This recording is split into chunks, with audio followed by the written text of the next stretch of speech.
I just want to know what way I need to be tighter. Sorry. You're I can. horrible. You're the worst. I don't know if I'm going to edit that. Hold up.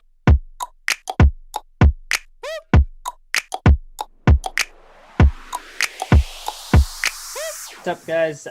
We are talking about an inquiry that Melinda had from her newsletter, which is in regards to, I don't know if you guys are, first of all, if you guys haven't already signed up to Melinda's newsletter, this is a shameless plug.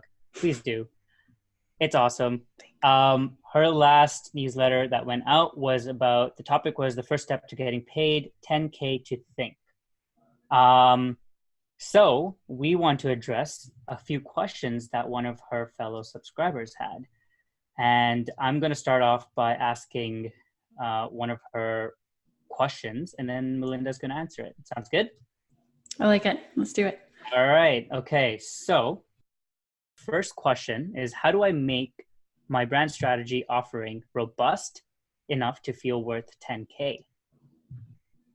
All right. So this person wants to charge more money for thinking. It sounds like she could already be charging for her thinking, possibly. And I hear this question a lot with people that even if they haven't started charging for strategy yet, that they want to make sure that what they're bringing to the table is worth it, because we don't want to show up and then the client laughs us out of the meeting, right? If we show up like, I don't know if Rahul, you ever felt like that when you were starting strategy, but that fear that you're not coming to the table with enough, right? Yeah. You felt that way.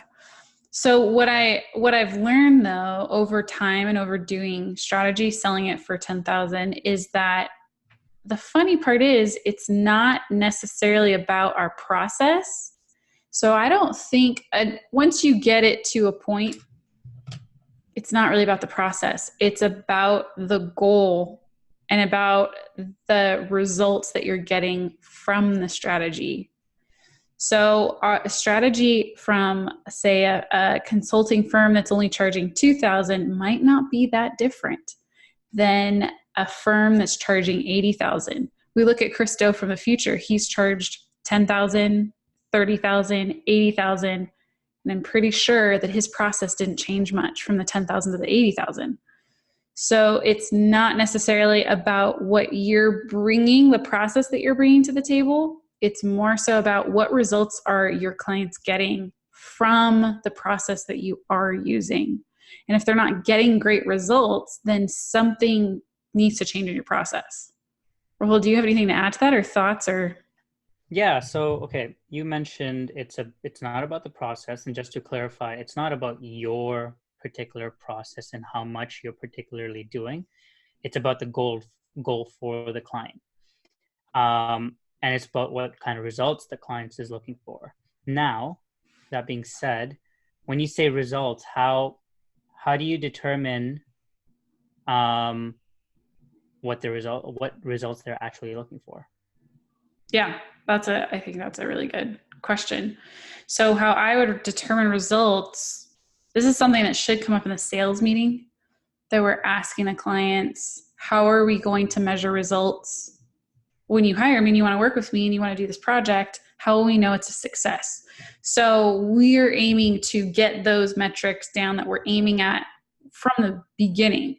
So when I get those at the beginning, then I reiterate them in the proposal. Then I reiterate them at the beginning of a strategy meeting. So we're always looking at what are we aiming at and how are we going to measure success, so that when we do the strategy, and I even ask for, how are we going to know today is a success? Even before we implement the strategy, how do I know that you're going to walk away from today happy and fulfilled and glad that you came to this meeting? I actually have people tell me, and I list it out before we dive into the strategy meeting, into the workshop, so that I can circle back at the end of the day and say, was there anything that we didn't cover that you were hoping to, or going back to that list and making sure that we hit on those topics. I've had people say things like, I want to know how to tell my story, or I want to know, there was a CFO that needed to know how he was going to allocate funds, or what we're going to be looking at moving forward as far as financials, and where the budget's going to go.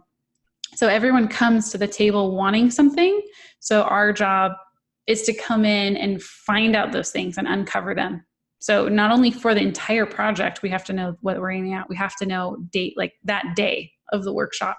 What are they hoping to get out of it so that we can make sure that we're getting there? I like that. I like the fact that you're looking for some sort of outcome in the initial meeting, so that way the client will take away that you are actually serious about what they're looking for and you're there to listen. So now circling back to her question on how do I make my brand strategy offering robust enough to feel worth it. So now I feel like she is potentially worried about, am I giving this client enough for how much I'm charging? And I know a lot of creatives are always in that mindset, is like, I need to do so much in order to provide value. So how could we address this question, as far as like, does she need to be providing something so robust, and what does that even mean? What does she mean by robust? Yeah, I think that's a good question. I want to delve deeper into the question, because the question elicits even more questions for myself. Like, what is it about your current process, if you're using one, that you're not confident in, that you're not confident is robust enough? What do you think you're missing? What are our clients complaining about? Anything? How are you judging? And that's a question to her. How are you judging what a successful, robust strategy process, what does that look like? So what is it that is not meeting your standards currently in what you're doing? And then and maybe there is holes. I'm not saying that all processes are alike, but from what I know of creatives, they're usually way far ahead of where they think they are. Mm-hmm. Not everyone. I'm totally making generalizations and stereotypes, but for the most part, we're scared. Like, we're scared to use what we have and charge more money and whatnot. So I would delve deeper and see, like, where is it that she feels she's lacking? But if you're getting to your client's goals with what you have, then I would say you're not really missing anything. But if you're finding that you are missing the mark as far as who the ideal client is, or the customer, or you're missing the mark as far as how to tell the brand story or how to represent the brand and the identity, then there's holes. And then I would go revisit it. But do you have anything to add to that? Yeah, so it seems like, I think maybe she needs to define, like, she needs to understand and go and revisit whoever she's done strategy on previously, and sort of get some feedback on the outcome, or look at the outcome herself. Like, has she been able to provide success of the project? Has she been able to deliver a clear strategy, and then use that as a solid case study, right? And if you are finding feedback from the client where the process seems to slow down, or just comes to a halt, or you're not able to deliver on certain things, maybe kind of understand, what is it that you're doing? Are you asking the right questions? And I think that's probably really important to define. Maybe even do some test runs with people in the creative community. She can reach out to people like us, and we can give feedback. I know you do an inner circle group that kind of visits some of these questions. So I think that could help. I think this kind of goes hand in hand with her next question. And this might even be something that needs to be asked first, which is, if I charge more for strategy, does that mean also leveling up my current audience and customers? I work mainly with small startups, so $10K for strategy seems like a lot. Yeah, so here's my initial thoughts there. And I could be wrong in this, but I see it as more of, does your audience have big goals? Because again, we're not pricing our services, we're pricing their problems and their goals. It's all about the client. So what I'm hearing is that you're just working with startups potentially that have small goals, and that they're not aiming high. They're not aiming to get investors. They're not aiming to make a lot of money. They're not aiming to solve big problems for their own clients or their own customers. So I don't think that you necessarily have to change the audience. I would test and see if there are people in that audience that have bigger goals, because before I got into strategy, I probably missed out on a lot of opportunity because there were people who had big goals. I had no idea how to talk to them. I had no idea how to solve those problems for them.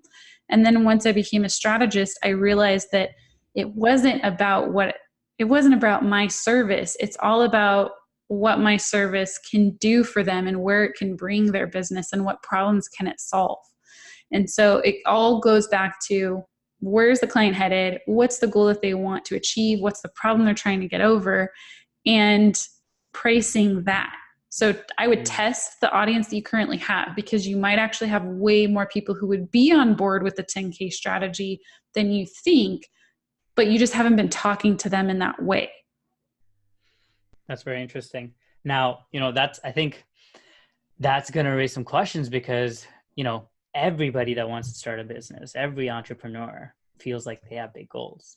So that's going to be, a tough one to kind of battle, because many will argue that how can you determine I don't have big goals?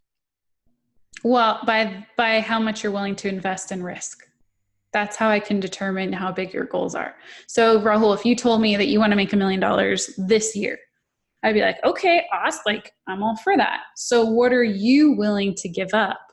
What are you willing to risk to get to that $1 million goal? Are you willing to risk pitching to investors and potentially losing out? Are you willing to risk potentially investing $100,000 on your way to that million? What are you willing to put into getting to your goal? And that will tell me truly if that is your goal. But if your investment doesn't match, like, our investment in anything should be equal, and it should make sense to our goal. Like, if I say I want to work out and I want to get fit, like I want to be super toned and I want to go compete in those like competitions, like the fit people do. I totally wouldn't. Like, how much I have to then, if you're testing me on how much I'm committed to that goal, you'd be like, okay, well, what are you eating? How much are you working out? What supplements are you taking? Who are you training with? What's your timeline? What's your goal? What are you investing? And to me, someone's investment is in direct relation to their goal. If you're not investing much, your goal is really low, really, really, really small. So your goals equal your ability to take risk and how your seriousness or desire. Willingness to take risk. Mm-hmm. And okay, we'll change that. Willingness to take risk. Yeah. Okay, so the thought that I have is, because I've worked with startups too, and I can completely understand where this person's coming from, with the fact that she might be attracting a lot of low budget, let's just call them very, very beginner level startup phase. The thing is, some of these startups, it doesn't mean that they don't have high ambitions or goals. They just might not be in the position to invest, and it might take them more time, or they might just have a particular skill sets that they don't feel like they need to, and that's completely okay. I think that's important to understand, is there are going to be businesses that don't feel like they can invest that much, and that's going to be okay. You just have to be able to determine whether that client is the right fit for you. So you can have a conversation with them, and the value you can add to them is by maybe sharing certain steps of your process to help them get to the place where they can afford you, or you can refer them. Again, helping them getting to the place where they can potentially work for you. But yeah, that's going to always happen. You're not necessarily, and it's also, where are you looking for these startups? Like, where are they coming and finding you, and why are they coming within a certain budget range? So that's gonna have a huge impact on the way you position yourself. Yeah, and I think too, there might come a point, because her question was, does she need to reposition herself, right, to attract or go for a different audience? There might be a time where you do have to look at your own brand as the service provider and level up. If that does mean get better at how you present your work to show that it's worth more, or how you describe what you do or describe the problems. And you're going to then attract those types of people who are thinking along the same lines as you or who want what you want. So it might mean going for a different audience. It might mean a slight repositioning. It might mean looking at how you're presenting yourself if you keep getting people that aren't meeting your budget or that your minimum. Because if her goal is to sell strategy for 10,000. I think that's really key, because it's not leveling up your current audience. It's probably leveling up your messaging, right? So she might have to look at it a little differently. Well, and as we level up, ourselves, we will attract like attracts like. So if you level up yourself, you will automatically attract higher paying clients. Mm-hmm.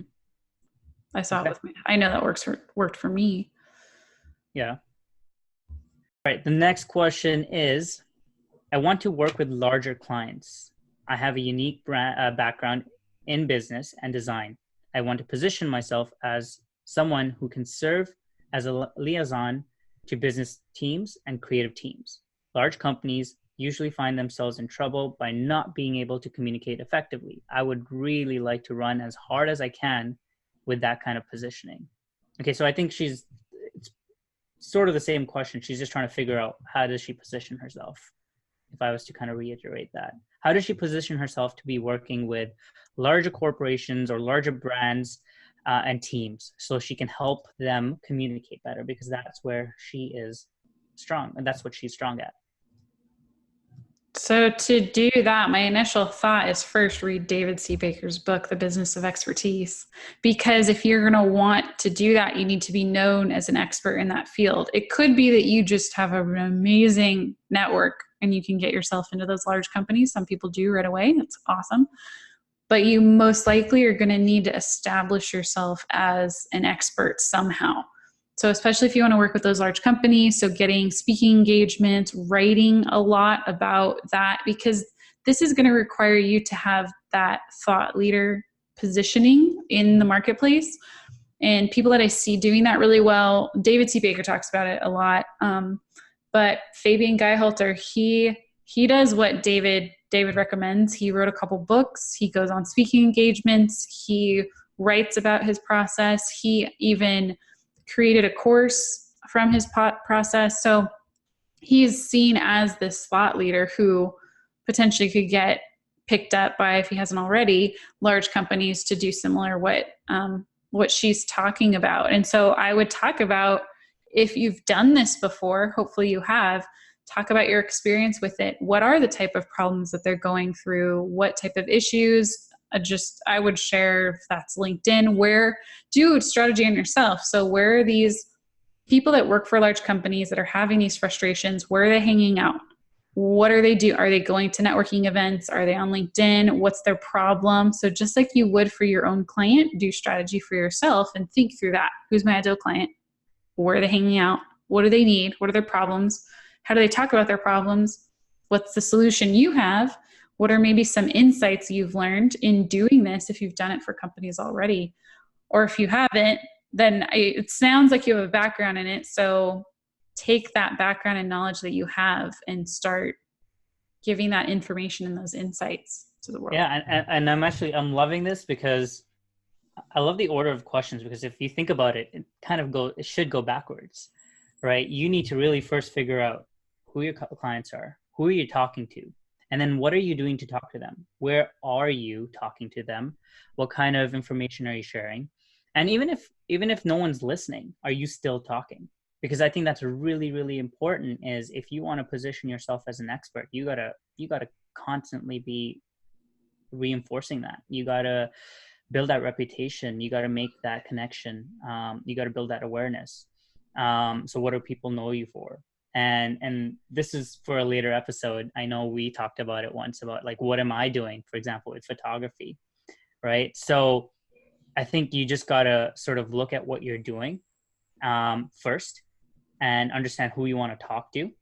And then if you go backwards, right, and you define your skill, you define what your skill sets are and what you're really good at, you reword or you create your own positioning statement and your voice and tone and your brand attributes according to that, according to your skill sets and who you're targeting. So now you're going to look like and sound like the type of clients you want.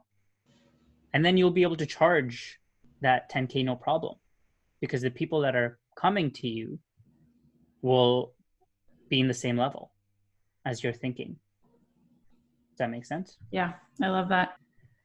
All right. So last question. I feel like I need to see what large companies expect from brand strategy. How would you answer that, Melinda? Well, first, brand strategy is meant to solve problems. And if you need to know what they expect, you ask them in the sales meeting. So you just ask. Like really, like we constantly, we can't do any guessing games. And I don't think we can be fully prepared for every situation we come across. We're not going to be. So we have to be confident in our problem solving skills. So when we get into a meeting, you just ask, what are you looking for? What are we hoping to do? What is your goal?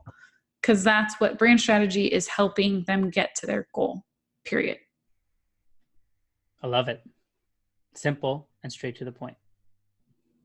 But we can read the rest of the question though, because there might be something there. I just wanted to focus in on that because the rest of the question is, I've tailored my work along the way and shifted from client to client. I don't think I have professional template process to deliver brand strategy.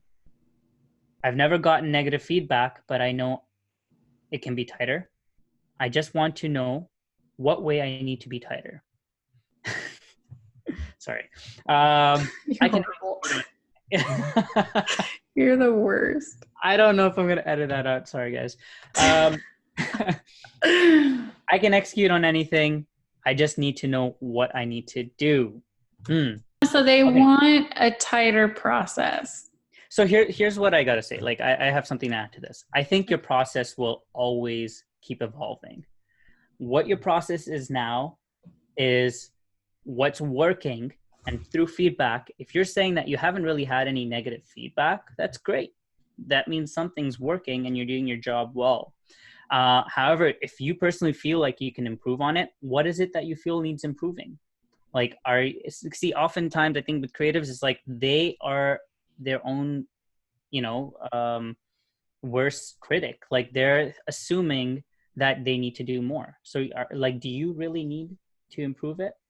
If it's working, it's great. If you want to add to it, if you want to add more value and potentially deliver it as an additional service, maybe you can revisit how that can happen. Maybe you can break down the processes a bit more. Maybe you can refine the execution of your presentation if that's really important to you. And again, like, I think we don't need to focus on how beautiful the presentation is, but that's just one part of delivery. Just focus on the outcome. Just make your strategy and your strategy process more about a conversation with your client. That's my 2 cents. What about you? Well, I think that was great. I would add that if she's worried about not coming in with a repeatable process that she can use over and over, yes, it's always going to evolve. I completely agree. Then go buy a process, like go buy a framework. There's a bunch out there. There's even ones for free out there.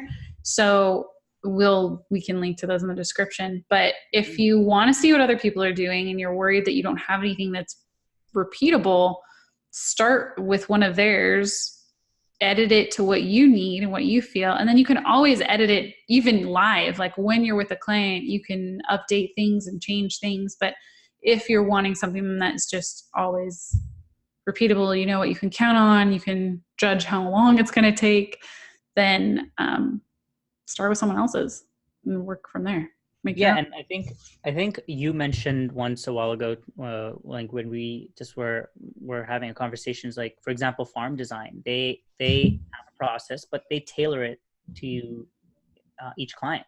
So it's not necessarily always going to look the same because your clients are going to have different goals, right? So you might have a process of walking through how you deliver these goals, but in between, certain things can change, and that's completely okay. Mm-hmm. Exactly. And I think the more I do this, the more I'm straying away from my initial framework because I'm getting more confident in myself that I can come in and solve a problem and I can figure something out. Whereas when I was first starting out, I was so attached to my process and worried that I need to stick with it. I need to do all of it from the beginning to end. But as you do this, and because your framework is just there to help you make sure that you're covering all your bases and that you're solving the problems. But Mhm. as you get more confident, you might, she might even be at that point already. Yeah. But it sounds like she's just not sure and she's not solely confident in being able to deliver every time. That's a good point. I think if we want to wrap this entire conversation, I would say is everything at the end of it is going to lead to how confident you are with yourself and with how you execute everything. And that's going to determine, you might have a terrible process, but if you're confident, you can charge 10K, right? You can charge 15K. So that's, again, everything's an evolution. Just be really sure of yourself. That's a whole other conversation. Yeah, that's a really, But that's true. Yes. yeah. So in order to charge 10K, just be really sure of yourself. Just say 10K. I remember the first time I asked for it, I didn't even know what I was doing. I just asked for it. And And what they say? I said no to a bunch of people. You know what? Like really oddly enough, they said yes. The first person I asked, they said yes. And that like I was scared shitless. I was like, what am I gonna do for this? But then I figured it out. Right. And again, I wasn't focused on me and how good my process is going to be. I was just focusing on making sure that I'm really there to listen to my client and deliver what I absolutely possibly can do the best I can do in. Mm-hmm. I love it. On that note, There it is. Cool. so if you have questions, put it in the comments. Let us know. What are you struggling with? What are you trying to do? Are you trying to sell strategy for 10K? If you guys have any other questions, let us know in the comment section below, and we will see you next time. It's Rahul and Melinda checking out. Make sure you check out her newsletter for more on strategy and positioning. And what else do you cover? Business, life, fear, Business. perfectionism, Yeah. imposter syndrome. Just kidding. Perfection. Perfection. Perfectionism is the topic of our next call, guys. We're going to talk about this and we're going to go deep because it's really about me in that one. Oh my gosh. Okay, bye.